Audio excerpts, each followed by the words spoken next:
What up, Lake Nation? You're here with your host Kareem. Today's going to be one of my deepest blogs I ever did. I need you guys to sit and listen to the entirety. This information I've been holding on for years. Um, Anyone who's been watching my show know I'm connected through, a friend of mine who in NBA circles. I'm not going to speak too much on it because I don't know how much attention this video may get, and I don't want to put anyone on the spot. So I'm not going to say um, too much about my affiliations. But it's been a long time coming, and this video is not to tear down LeBron James, anybody like that. Anybody know I'm a diehard Laker fan, and it just been eating at me, and I just wanted to share with you guys. It's been for years, like I said, this thing I've been knowing firsthand, step by step for years, and how things going. So I definitely need you guys to sit and listen. I'm not gonna try to rush through it and miss some important information. I just need you guys to sit through. Um, Basically, is LeBron James ruined the NBA for the future? It all started back with LeBron James. LeBron James, coming out of high school, was destined to be the best player in NBA history. That was his goal. Everyone know that him and Jay-Z been close. Jay-Z snatched LeBron up from high school. He been a major influence in LeBron James' life, and LeBron James following Jay-Z blueprint. Jay-Z always wanted to be the greatest rapper to ever live. Jay-Z always wanted to be a billionaire. He even said in his songs plenty of times that he don't want puff money. He trying to get, you know what I'm saying? In certain rhymes, he always wanted to be a billionaire. And so this thing goes deep, and he always wanted to be considered the greatest rapper of all time. That was always Jay-Z goal and what he always set out to be. So he LeBron James wanted to be the best of all times, and he wanted to be a billionaire. And how you be these things, you're gonna have to step on toes when you're in a rap game. You're gonna have to step on some toes, do some things, and to get where you need to be, And also as a basketball player, you're gonna have to ruffle some feathers to get where you want to be. That's just a known fact, and that's just what it is. So both of those things, Jay Z and LeBron James have in common. Also, Jay Z knew that to be considered when you're dealing with these corporations and these big business as black men, in all his videos when he would like different women and different things like that, and that type of lifestyle. The minute he changed up, got married with a black woman.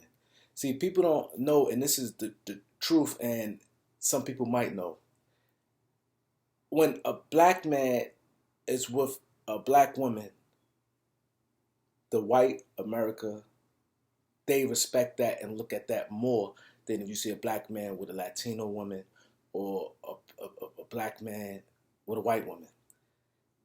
You could sit at the table, even though Beyonce was powerful and stuff, but it's like the gold standard family, how white people from years, how they extol in a system where they look at, the all-American family. If you're all-American family, all-American white family, all-American black family, all-American Latino family. That's just what it is. He has a black woman, black wife. He didn't have no kids at the time, even though some things was allegedly that was. But it was the standard he had, and he cleaned up his image and started conducting the business a certain way. So now, as he conducting the business, it rubbed a lot of people wrong. His business partners, like Dame Dash, different people, it rubbed wrong. That just what it was. LeBron James, He has a black woman with a black woman with a black man with a black woman, his high school sweetheart. It looks it holds more weight, and I'm gonna break down some examples to demonstrate for you guys to see, because I know some guys may be like, no, that's not true. You love who you want to love. I'm not saying that. This don't have nothing to do with race. This is what society, when you sit at the table, what people love to see, and this is what it brings strength to it. When Puff was with J Lo, it brought J Lo was a Puff was big time, like Jay-Z was big time, Beyonce big time, like J Lo big time, but it held no weight when Puff was with J Lo, because J Lo is Spanish and Puff Daddy's a black man.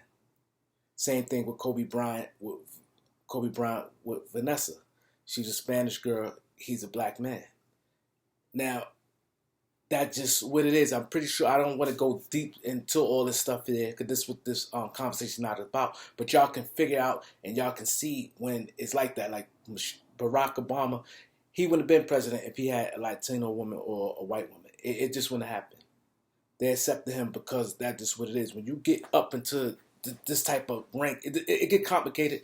I don't want to go into all that. Y'all can figure it out, and y'all can understand what I'm saying.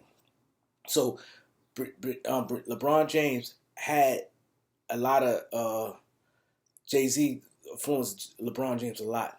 Like, you know what I mean? The way he moves, the way he go about things. LeBron real strategic, Jay-Z strategic. So everything he put out there, that's what Jay-Z taught him. And he, like, you don't hear LeBron with cheating scandals, same with Jay-Z. You don't hear these things. They do things in a different level than other people. You know what I'm saying? Like even like with Carmelo Anthony and, situations with him. But anyway, getting back on point, right? That's just what it is. So LeBron James came in the NBA with that type of mindset, and that's what he had to do. The family man, the role model, because he had to do that to accomplish what he want to accomplish. Being the best player in the NBA, and also getting to being a billionaire. It's that accomplishment is not easy to hit that plateau to being a billionaire. So now he's in Cleveland. He's playing basketball. He's doing great. Hometown guy. This and that. So he was with Cleveland 7 years. They didn't get it done. But also, you must know, you have to have media outlet and people paint the narrative in your favor. And Jay-Z situation, he had a lot of the writers, Angie Martinez, different people on the radio.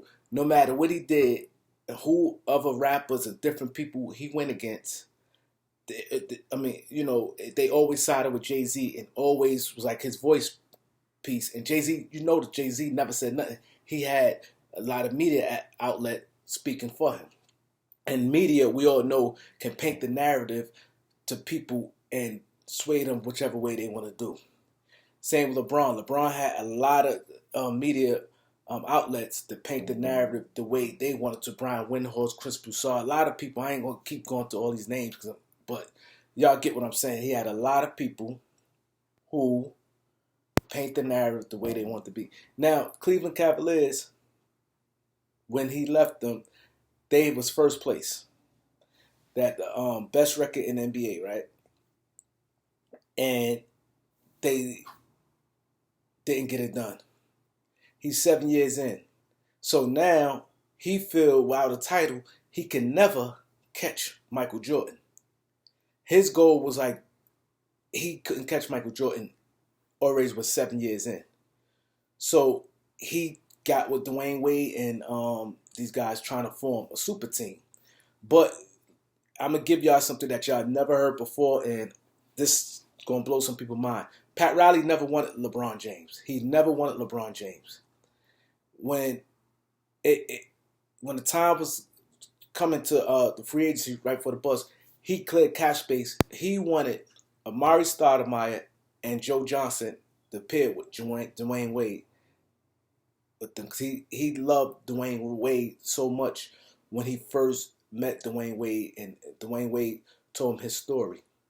Pat Riley tried many times tried to get Dwayne Wade to stay with his wife, his first wife, when they started, because Wade told Pat Riley's story that when he was homeless in the street, his wife family took him in, and that touched Pat Riley's heart. And Pat Riley always had a high affection for Dwayne Wade. He spoke highly of Wade, and he was there for Wade. It was an emotional bond with him and Wade. They clicked off, and so Wade had a big, strong bond with Pat Riley also, and Alonzo Mourning played a major part in that friendship with LeBron James. With Dwayne Wade and Pat Riley. They all came bonded real close together, and so he know that LeBron James, he knows exactly what's going on in Cleveland, and he didn't want that in Miami. He knew LeBron James was strong. He had the outlets. Pat Riley and a lot of NBA people knew what's going on in Cleveland. LeBron James ran Cleveland from the gate. Cleveland did everything, got every player LeBron James wanted, and he had a lot of help. People, the media tried to say, oh, he didn't have no help and different things like that. They won. He wanted Shaq. They brought Shaq in. He got Antoine Jameson. He had players that helped his, that he wanted, and Cleveland got. Anything Dan Gilbert did anything for LeBron, and it rubbed a lot of people in that organization wrong, but Dan Gilbert didn't care. He said LeBron could do whatever he wanted. LeBron did whatever he wanted in Cleveland. So Pat Riley knew that. So Pat Riley didn't want everything to come in Miami with that. So when Dwayne Wade sat down, Pat Riley's like, yo, we should get LeBron, and Pat Riley was against it. And Pat Riley told Dwayne Wade, why would you want to play with him? The ball going to be out of your hands, and everything going to be geared towards LeBron James. Dwayne Wade didn't care because he was good friends with LeBron. LeBron wanted to play with Dwayne Wade so bad and wanted to form the super team to hurry up and get enough rings where he could catch Michael Jordan. Because he figured, because they all kept saying he's good, he's great, but he don't have the rings. So he wanted to do whatever he had to do to catch Michael Jordan. So he was in Dwayne Wade ear heavy about teaming up with him in Miami or Chicago, whatever, right? So Dwayne Wade wanted to stay in Miami the whole time. So what happened was, what made Dwayne Wade start looking towards Miami, looking towards maybe going home to Chicago, him and Pat Riley got into a fallout before the free agency, at the end of the year. They got in a fallout. Wade took something wrong with Pat Riley said. It was similar to what Phil Jackson said as far as the posse about LeBron James, and he took it the wrong way, like it was some racial tension towards it with Pat Riley. So Wade was like, he's out and he's gonna go to Chicago. Pat Riley was not trying to kiss his ass or do anything like that. So Alonzo Mourning got Dwayne Wade back, and him and Pat Riley got back on terms, speaking terms, and Pat Riley was like, no, it wasn't like that, and you know what I'm saying?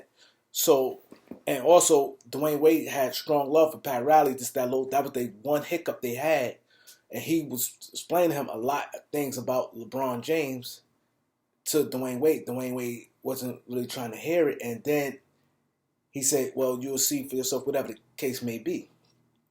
So now the free agency come, like I said, Pat Riley wanted Amari Stoudemire, Joe Johnson, and he's like, well, Chris Bosh, he'd take it, but Pat Riley really liked the Joe Johnson game, and he felt Joe Johnson would have fit perfectly, and he felt that had been enough for them to win the title. But Wade told him that he could bring LeBron James in. Boom. From the gate, Pat Riley told Dwayne Wade, told LeBron James, once LeBron James signed with him, and he told him that the Heat go by a different set of rules. So automatic him and Pat Riley, it was a little tension from the gate. Like I think like 2 weeks after LeBron James officially signed, like 2 weeks after. Now decision, what hurt Dan Gilbert so bad, and I'm gonna let you guys know, he gave everything to LeBron, everything LeBron wanted, and LeBron had attention saying that he was gonna come back. He never said that anything was wrong, that he was having any problems, any doubt in Cleveland, anything with that. So Dan Gilbert felt blindsided. He checked on LeBron every day. LeBron James gave thumbs up, everything good. You know what I'm saying? And they talked about winning a title and what it means to win a title in Cleveland. So he thought LeBron James was coming back.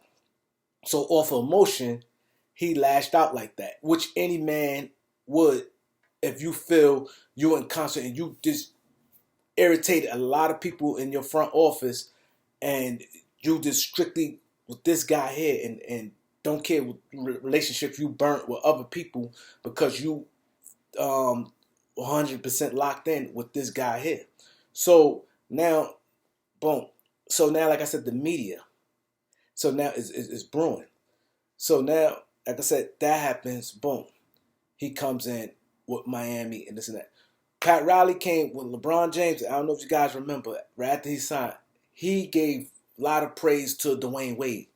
He said this man is so humble for someone who want to bring somebody in this magnitude in this organization and this. He always, every time, if y'all guys notice, every time LeBron James getting praised, Pat Riley always stepped in and defended Dwayne Wade. Even when the Heat was struggling and Dwayne Wade said, "Hun, this your team," and he always gave Dwayne Wade praise about how he was humble enough, the person he is. So that made Pat Riley like Dwayne even more, love him even more. So now the things with Pat Riley old school. He's want to compete. Everything's like competitiveness with him, and he felt like, man. You'll think like a star. You'll think everybody want to compete because LeBron James, Dwayne Wade had some hell of a battles, and Pat Riley said, he told Dwayne Wade, y'all short in NBA because it could have been a lot more of these battles years to come, but y'all teamed up, whatever. Pat Riley wasn't too big on that. Have you noticed now? I don't want to keep jumping. I'm gonna go step by step. So, like I said, people stay with me now. This is some real stuff coming out. This is not no cap. So now that comes out. So LeBron James' character, his personality, he's a lovable guy. LeBron James ain't not gonna say nothing about somebody. He been taught real well, but behind the scenes, he making a lot of moves. But he comes off, he's real friendly to the players. He can compliment. So players, he kind of rocked them to sleep, and he the things he do that some other players don't do. That a lot of times Kobe Bryant didn't do. So now, like I said, now he doing him. Now they winning. So now to go back, he knew deep. Now see, a lot of people don't know this, and you see Chris Broussard. A lot of guys say Dan Gilbert, old LeBron apology, and Dan Gilbert took the heat. LeBron took heat too for the decision, the way he did it. But Dan Gilbert took a lot of heat for basically what he said. So now, going back now, he's a free agent with Miami. Now, nobody at no clear contact, nobody know what's going on. Pat Riley went to LeBron. LeBron didn't give him no clear cut of what he was doing. Pat Riley frustrated. Now he's frustrated like, you know what I'm saying? What is the problem? Like, he don't know what's going on. He went to Dwayne Wade. Then Wade looked Pat Riley in the eye and said, he don't know. He really didn't know. When LeBron made the decision, Pat Riley also made, comments against LeBron also. He went against LeBron also. He told Dwayne Wade, like, see, that's supposed to be your friend. And look how he handled the things, and he just went back to Cleveland, and you didn't even know. That's your friend. You didn't even have the heads up, and nothing of what we was doing. Dwayne Wade flew out to, I think, Vegas, wherever LeBron James was at, and didn't have any idea. He said, so you want to go to bat for this guy and look what this. So Pat Riley went in on that. So now it kind of drew Dwayne Wade and Pat Riley a little closer because now Dwayne Wade could see a little what Pat Riley was talking about LeBron James' character. So now he goes to Cleveland. Now he looks now Bosh had his situation. And he looked at Miami roster getting old. He looked Kyrie like, oh my God. And Cleveland had the number one pick. And what you guys have to know, a lot of deals, a lot of things you see, sometimes things be a year or two in the making. You guys don't think a lot of stuff, some things just pop up and happen. A lot of deals and a lot of negotiation sometimes be a year and two down the road. So the minute he's afraid, they already had Kevin Love. Got the number one pick. Already had Kevin Love and different deals on the table for Andrew Wiggins. So now he looked a younger roster. Dwayne Wade banged up. Bosh not the same. He jumped ship. Because now his goal is he had to catch Michael Jordan. So now he goes back to Cleveland.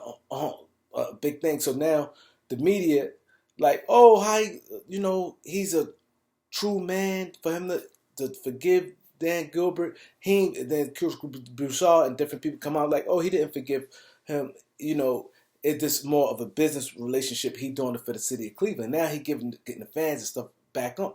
But LeBron, deep down inside, no, he did Dan Gilbert wrong because Dan Gilbert did everything he did. So they try to make it like, oh, he's not doing it for Dan Gilbert. He know deep down inside he did this. He did the man Gilbert wrong also by, Dan Gilbert gave him, he did what he wanted. So LeBron, now he goes back to Cleveland and things like that, right?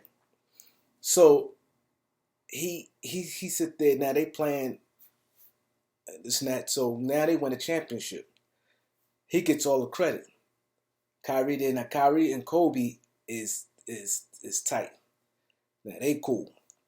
So now Kyrie, him and Kobe talking this and that. So Kobe had the same some situation with Shaq, but it was a little different. Kobe was a monster himself playing, but Kyrie, Kobe told Kyrie whatever he told him, you know what I'm saying? And Kyrie basically his own man. Kyrie wasn't liking a lot of things was going on in Cleveland, how LeBron ran and changed things when he got there the second time. So, things come up. Kyrie don't like a lot of things LeBron was doing. Like I said, he got real tight with Kobe. People don't realize, people think Carmelo Anthony and LeBron James, they was tight. But when he went to Miami and him and Dwayne Wade got tighter, Kobe Bryant and Carmelo Anthony got real tight. Kobe Bryant, some of his closest people outside whoever's on the Lakers was Carmelo Anthony and Kyrie Irving. That they talked to them constantly. You know what I'm saying? And Kobe always pushed to them guys, basketball. He don't get into the politics. So now he's in Cleveland. The Michael Jordan, who better, LeBron James, Michael Jordan conversation come up. So now he know I can't so far compete with Michael Jordan on the basketball accomplishment. So now LeBron getting more socially and justice more and more. So now the more social justice he get, it shined the light saying Michael Jordan is not that. Michael Jordan sat back, don't say nothing. So now the media start saying, yeah, but LeBron is more for this, LeBron more for that. And, Michael never said nothing with this. Michael said nothing with that. So now he getting more gain. And y'all don't realize how important that was. And now when you saying that, like I said, a lot of things be steps already in place. So LeBron James, a lot of times, he has a lot of people in different places and planting the seed. Rich Paul, an agent now, and management, his people's, he putting everybody in place. He got World Wide West, a lot of different things. He getting powerful as it goes on. Now it's LeBron James league. Kobe Bryant never cared about it. Kobe Bryant is a true competitor. It's about basketball with Kobe Bryant. The politics, he don't care. He not trying to run or change things, do this and that. He played 82 games. That's what it is. He want to play every game. He's a basketball junkie. Same with Kevin Durant. Kevin Durant is a basketball junkie. Kevin Durant and Kobe bonded a lot too. Kobe liked how Kevin Durant is a basketball junkie also. So now Kevin Durant, Kyrie Irving, and Carmelo Anthony, the bond is there. People don't realize how strong these guys did. It's a basketball thing. So now Kevin Durant climbing and being this type of player, and he's not getting the credit. So him and Kobe, it's a lot of conversations with that going on. Kyrie Irving, that's why him and Kevin Durant got so close, because they thing was LeBron James. Not that they don't like him against him, but a lot of things, how he was manipulating situations in NBA in the media, it killed them. That grew Kyrie and Kevin Durant tight with one another. Russell Westbrook, a type person, just didn't care. So he didn't. Westbrook didn't feel Kevin Durant pain like Kyrie Irving did. Like if that's just for anybody. Their relationship, how they feel, how this guy get this. Everything was LeBron. Kyrie's teammate, he hit the big shot, this and that. So Kyrie wanted to leave, this and that. So like I said, things was in the making. So like I said, the opening, Kevin Durant goes to Golden State and just things like that. Boom. Now LeBron James, like I said, he getting stronger and stronger, and he putting, like I said, people in place, different things like that. Now, boom. Now Kevin Durant did what he did, goes to Golden State. Now people say, "Oh, how he do that?" This and that. Now Kevin Durant, like, forget it. Like, that's what it is, and he got the blessings of a lot of players behind the scene. He spoke to Kobe, a lot of different players, and like past players before. People don't realize that before he made his decision, like, how would people perceive him, this, that, and the third. And he never really said anything about Westbrook, but he did like the way Golden State played. So I don't think he really ring chased. Also, he been heavily recruited and different things like that. And he also had this little thing that he never really forgave Oklahoma City for, when they didn't re-sign James Harden. Well, they didn't give James Harden that extension, and they traded him. That always bothered Kevin Durant, and he always felt that, how was he going to get to the next step with this organization if they penny pitching, even though he wanted to stay there. So boom, that happens. So now, like I said, Kyrie leaves. So now LeBron painting this narrative. Now he already putting in motion to look around where he going. Like I said, him going to the Lakers was a couple years as a plan. It wasn't just none of this just popped up and happened.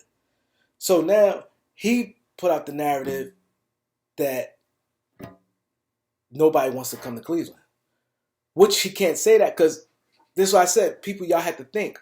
When did Cleveland ever had a lot of cap space and they threw a big money at someone, at a superstar, and they couldn't come? Cleveland always been capped out. They always had a lot of things, and they always made a lot of trades. Cleveland always made a lot of trades. Always, right? The year he left, when they got Jordan Clarkson, Rodney Hood, and George Hill, they got all them players. They made a lot of moves, and they kept retooling. So, like I said, the narrative. So when he came to LA, he's like, "Yo, nobody wants to go to Cleveland. He would have stayed." That's baloney. That's baloney. They signed big contract, J.R. Smith, big contracts to Tristan Thompson. They didn't have no cap space. So you can't say nobody going to play, because if you trade for a player, the player ain't going to deny it. And then another thing was bullshit that he said, when Cleveland could have traded for Paul George asked him, will he resign? And he said, I need to know if you're going to resign. And LeBron James couldn't give him an answer. So Paul George didn't want to get stuck in Cleveland. Not that he didn't want to play in Cleveland. He didn't want to get stuck. He asked him, will he stay? So, and at this time, Lakers, building cap space. Young players gaining cap space, and they doing what they doing. So like I said, all this is planned. So now LeBron changed the All-Star scheme. He got tired of losing in the All-Star game. He wants to put his mark in the NBA. He wants to set his print. He don't want the noise to come now while he's playing, because it's easy for somebody like to get criticized right now. But when it all said and done, and in the record books, LeBron James changed the format of All-Star games. There's no more East and West. It's team LeBron versus team whoever. He changed that. LeBron James changed the All-Star game break in between. If you notice, All-Star game All-Star game on Sunday, the guys, they come right back on Tuesday, Wednesday, and the NBA start. Now they get like a week-long break after the All-Star game. LeBron James changed with the style where now players, that they wear their regular warm-ups and come out the uniforms like this with the warm-ups. They were hoodies now. They have hoodies. He also trying to get rid of the logo. He trying to put, when all said and done, when he's old, they could say like the changes he make. He makes so many changes. He trying to, like I said, now this new format of 10 the playing game and all this. He's behind a lot of this stuff. LeBron James, and he got Adam Silver locked in, and that's just what it is. So now I want to touch on you guys. I couldn't really say much at the time, but you guys, I made a video saying that Kevin Durant and Kyrie Irving is going to play when the bubble start. They're going to start and he's going to play. And I said Kevin Durant coming back from injury, he's going to play because he's fully healed then. He didn't come back. It got leaked. He didn't come back. And I got a lot of views on that, and a lot of subscribers behind that video. But also people were saying that's cap and that I made things up, which I don't gain nothing by making up. What happened was Kyrie saw how thirsty LeBron was to return. Because LeBron, like I said, he wants the rings. His mission is to catch Michael Jordan. He was so thirsty to come back and play. Kyrie's a smart guy. He know LeBron getting older. LeBron needed to hurry up and get through the season. The Lakers had a good team. And the only threat they saw probably was the Clippers, and the Lakers felt that they were going to beat the Clippers and the style of play. And like I said, Lakers had them. If you watch all them games, the Lakers had them. And the Lakers on their best day, Clippers on their best. Lakers a better team. And they saw that Christmas Day, they saw what happened. The Lakers was never really scared of the Clippers, but the Clippers, the only thing will stop LeBron James, if anything would happen, from getting a championship. Kyrie knew he's coming back. Kyrie come back from an injury, this and that. So Kyrie wanted to shine light and to call LeBron James on his BS, because LeBron James say, oh, like this social justice thing, you so much social injustice, why are you playing? So now Kyrie threw the monkey wrench and his decision and not coming back and saying, no, I'm holding out. This is wrong, what's going on, this and that. And you quick the one with the Corona and the George Floyd stuff, and he kind of put the light against LeBron, and he got a lot of players rally against him. Even though Kevin Durant wanted to come back, he took the step back and it's like, all right, you get it, and he didn't come back. They felt like they probably wouldn't have won anyway. It's new. These guys not stupid. It's not easy. You never play. You think you're just gonna come in and win a championship. You had good teams out there already. So, and Kyrie probably wasn't too motivated to come back and play anyway.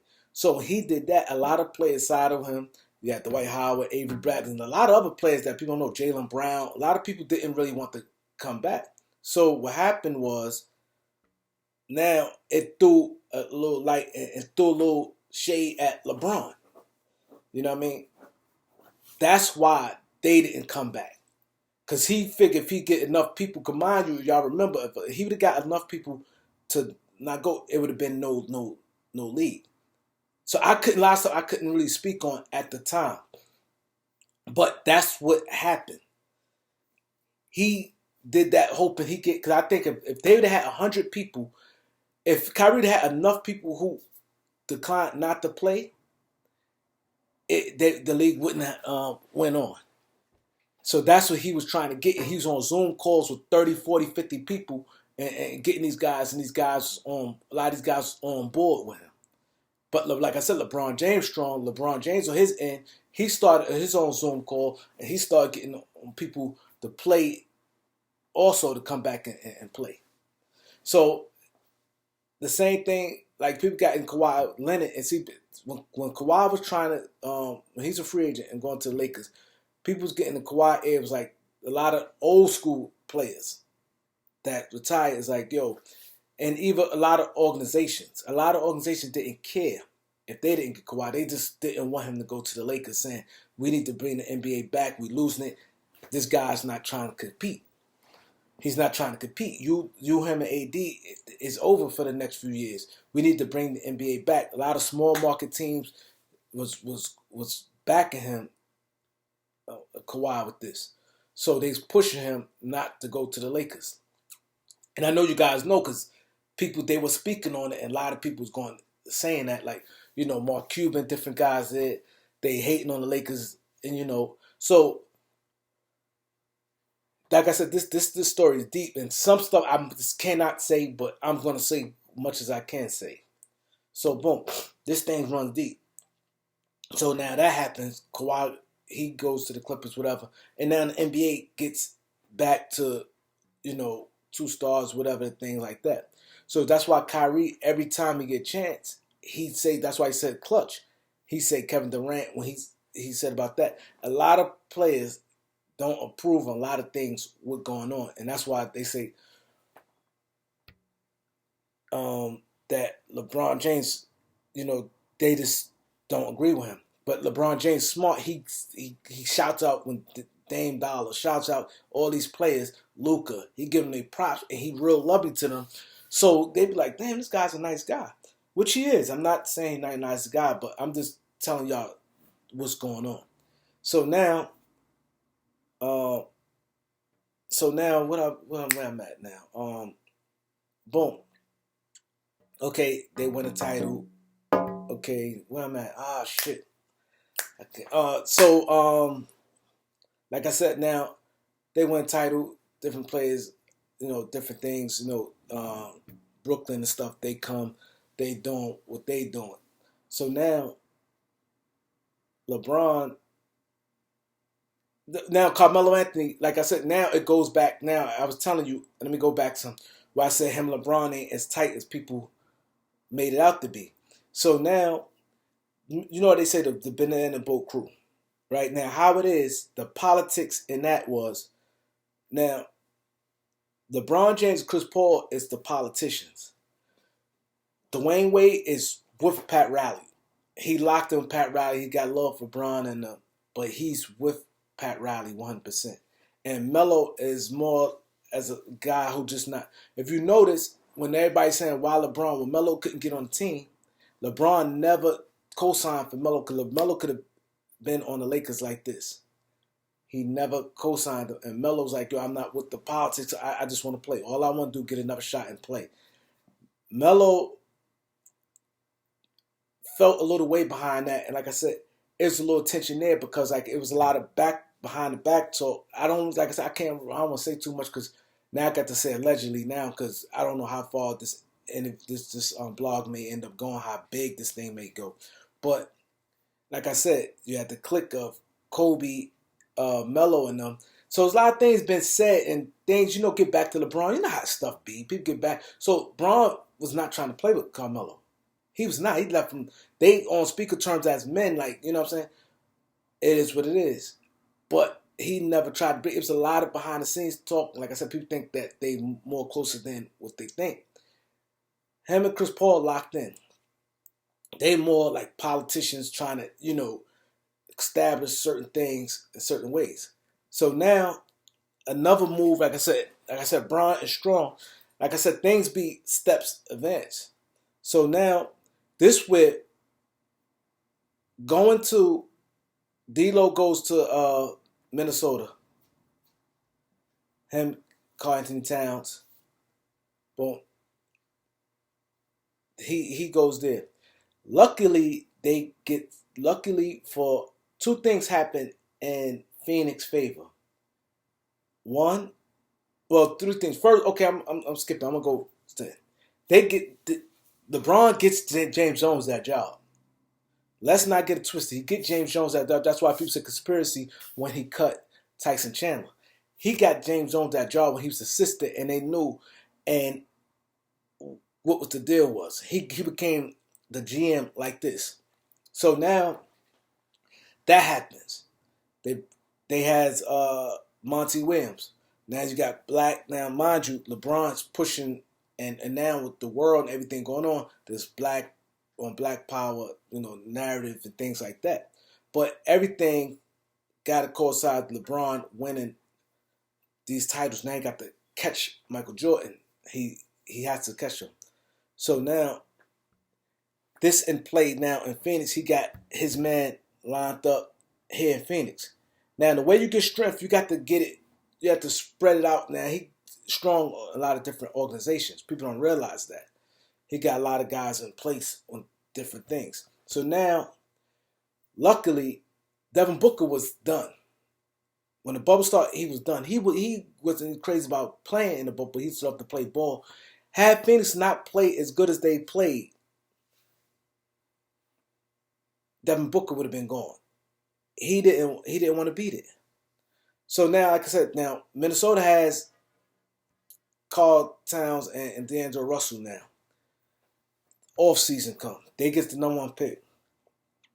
He's still like, he got an excellent chance to still get to play with his boys. So now OKC did not want to buy Chris Paul out. He didn't have no real options. They was not trying to buy him out. And he didn't have a lot of places he can go with teams with his contract to make that trade. A lot of teams wasn't able just to make that trade. And they was not trying to buy Chris Paul out. So he was stuck in a no man's land. So now, James Jones, LeBron boy, and now they saying, okay, now he talking behind the scenes with Phoenix, like, okay, Phoenix is a good place. I would come here, whatever the case. They facilitate a trade to Phoenix. Now, how they get Devin Booker back on board, he didn't still jump back on board immediately. They was preaching, like I said, a lot of people didn't like the George Floyd, now I said this racial thing. Now, the thing is, and if you can notice with Stephen A. Smith will never be critical of like black GMs and even black coaches. So now, the thing is, that's why Elton Brand didn't get fired. And they just demoted and put Daryl Morey did. So now, this thing here to these players, they seen this stuff and they like, hey, you know what I'm saying, black power, whatever, and it holds weight. Now they say, yo, you got to stay with us. You got the Monty Williams, you got James Jones, Chris Paul. Now they and Devin Booker to want to remain to play there. So the key is what Adam Silver and them trying to do. They need all the top market teams to be good. That's the N.B.A. dreams. All the big market teams to be good and have a couple of small market teams to try to change the narrative to say to keep these guys happy. So long as both Los Angeles teams, both New York teams, a Florida team, Miami, a Texas team, Dallas, because they got to keep Mark Cuban happy and quiet. Because Mark Cuban will go off and voice his opinion. And you keep these big market teams. The goal is to get these guys good. NBA is about generating, and also LeBron is still into Adam Silver. We got to pass the NFL. We got to be the number one sport. So now they're trying to compete with the NFL. So they know if they get Philadelphia, Boston, these markets, if all these market teams have good and they all in the playoffs, it can help the NBA. So now, and you got to keep some of these small market teams happy, the Denver, the Milwaukee's, and things like that. So now, what happens sometimes, then, like I said, now he got the media. Now the media, Chris Broussard said, "Oh, it always been super teams." And he go, but let's stop it. Now I'm gonna break it down. Now I'm qualified to talk about this because I'm of age to remember this clearly. Now I'm gonna shut down what Chris Broussard said about super teams and you how you can compare it to about it's always been super teams because it got the paint where it don't make these guys bad. Chris Bouchard and LeBron James got into a little fallout. If you notice, Broussard don't he always like kind of slightly go against LeBron. He went last year. He said Clippers going to win, and he was like, something went wrong with them, and now he like with this Brooklyn this and that it goes wrong. But now like he's heavily defended because Kevin Durant took a hit saying, "Hey, these super teams and all that." So he came and said, "All these super teams." Now let's go back. Now they said, "Look at the Lakers and said, look who they had." But you this drafting, okay? If you draft or trade, it's really that's different. We talk about super teams, guys, forming together and conspiring together to join forces. It's a big difference. Now I'm talking about the Lakers, right? Real quick. The Lakers had Kareem, right? Kareem got to the Lakers, I think 75. They had Kareem. The no one pick, they get Magic Johnson, right? Then they had future picks. I said you cannot help it. They draft James Worthy. There was no free agent. Oh, come on, that's complete here. And Lakers happen to have a good team. They built the team, and these guys, Magic made guys better, and that's just what it was. Boston, same thing. They drafted Bird. You know what I'm saying? And nobody knew Mikal was going to be what he was. And Rod Parrish was with Golden State. They made a trade. They just happened to turn out to be great. There was nothing at that time, right? So now we could go to who else they be saying is a super team. You could never say the Shaq and Kobe. Kobe was a guy coming out of high school. Shaq was the only free agent there with the Lakers.